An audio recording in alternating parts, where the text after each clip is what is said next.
What's up, everybody? Welcome back to my walkthrough for the Challenges of Duels of the Planeswalkers 2013. I almost tongue-twisted myself there. Today, we're still taking on the Praetors. We only got 2 left, though. Today, we're going to be killing Urabrask, the Red Praetor.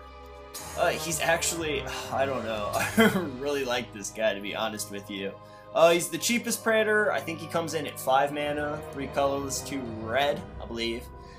He's got a really sweet ability, because usually my decks, especially a red deck, I mean, he's actually a really well-made card, if you ask me.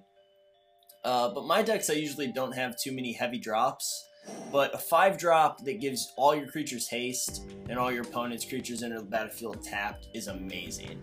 Like him and this guy together are just crazy. Like, just like him and green, really, you ramp into him. Well, what turn can you drop that crazy gun?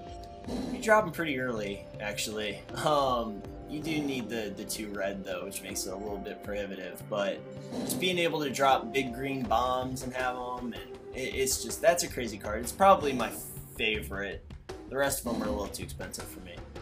Basically, let's just take a look at the guy that we're going to try and kill. We already talked about him a little bit. Looking at the other creatures that are going to affect us in this puzzle are going to be Veranclex. He's still always tapping down that mana. He's just so unforgiving. The Whispering one, I'm not even going to try and say her name anymore. She is making us sack a guy, and they're going to get a guy. It doesn't matter. I mean, if Jace gets another turn, we lose anyway. So her second ability doesn't really matter at all, but the fact that we have to sack a guy always makes us sad. And Elshnorm's always making our creatures come in neg 2, neg 2, which makes us have a dead card in our hand, essentially, with Spark Elemental. In this episode, we're going to be, in particular, looking at Avatar of Hope. If you have 3 or less life, Avatar of Hope costs 6 less to cast, so he's just 2 white. He's flying, she's flying. I guess she got titties. I don't really know what that thing is. So anyway, comes in for 2, has flying, basically makes it unblockable considering Jace's board state. We're also going to be looking at Brute Force, which is our +3/+3, our go-to card. We're going to be looking at Giant Growth, which is our +3/+3. It's like they're the same thing, essentially. We're also looking at Veterans, Reflexes, and these cards don't really matter. This one does. Burst of Speed does matter. Target creature, or creatures you control gain haste until end of turn. It's a pretty good card, actually. Let's go ahead and have him attack. So we really have to start thinking about this one immediately, though. They attack in at right now. There we go. So they attack in. We really have to. Whoa, ho, ho, ho, game, trying to throw me off. We immediately have to think about what we're gonna do to beat them, and this really is just like straight math because we're actually blocking the second lowest attack. So yeah, that's 13, that's 19 damage right there. We gain however much life we gain. I mean, it's a regular mathlete session over here.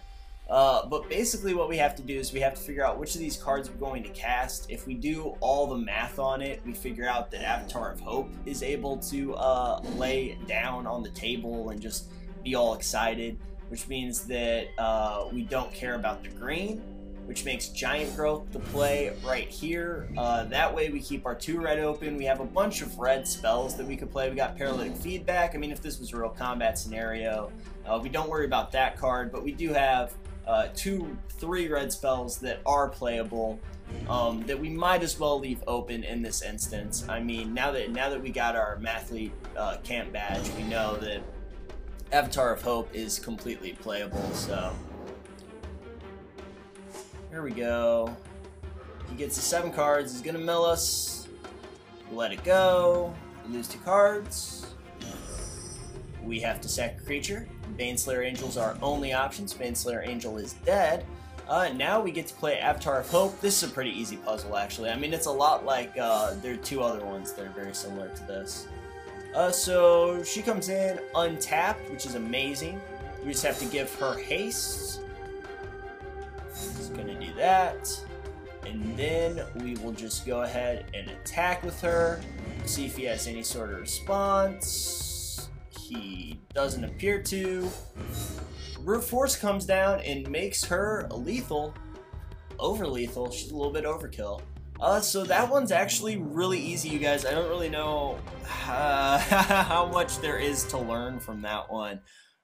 Some of these are just simple. It is the math, though. I mean, to do that much math on the fly, like if you're just sitting across the table from that guy. Actually, if you're sitting across the table, you can take all the time in the world. I mean, until the match hits time, you can just be like, whoa, let me get out my abacus. Let's see. I'm taking this many. I'm gaining this many. I'm gonna be at 2. That's really the biggest thing for all these challenges. Actually, that's one of the things I looked at when I was actually playing through them. That we haven't really talked about at all is the math on what happens when you block certain individuals, what cards become playable, and stuff like that. The fact that we were able to play Avatar of Hope there is obviously what won it for us. None of the other cards that we had in our hand, in our deck at that point, would have allowed us really to beat that challenge. So Avatar of Hope was our only hope. Hopefully you enjoyed this episode. Hopefully it helps you out. I mean, I guess that one could be tricky. It didn't really give me any trouble per se, but I could see where just basically the math of it and, you know, trying to figure out which cards are playable, and especially there is one choice that really linchpins that whole thing, which is the giant growth versus brute force. Like I said, we knew that well, I mean, we could have played the one with trample. There are other things that we could have done, but we just had so many. We had an overwhelming red presence in our hand, so I do like to say that keeping our options open and keeping those 2 mountains open was probably the best choice right there. And it obviously paid off because we were able to play both burst of speed. We knew we'd have to play burst of speed, and brute force is always very helpful. I mean, if we really worked through it all the way, we would have seen that that was the correct play, no matter how you looked at it. But just from on-the-fly type of looking at the cards in your hand, if you have a ton of red cards, it's probably in your best interest. A ton of red instants or a ton of really good playable red cards. It's probably in your best interest to leave the mana open for those and kind of forgo maybe other options that would leave you a little bit more constrained. So I guess I've seen the light. That puzzle does have something to teach us. I hope you guys enjoyed the episode. I will see you tomorrow.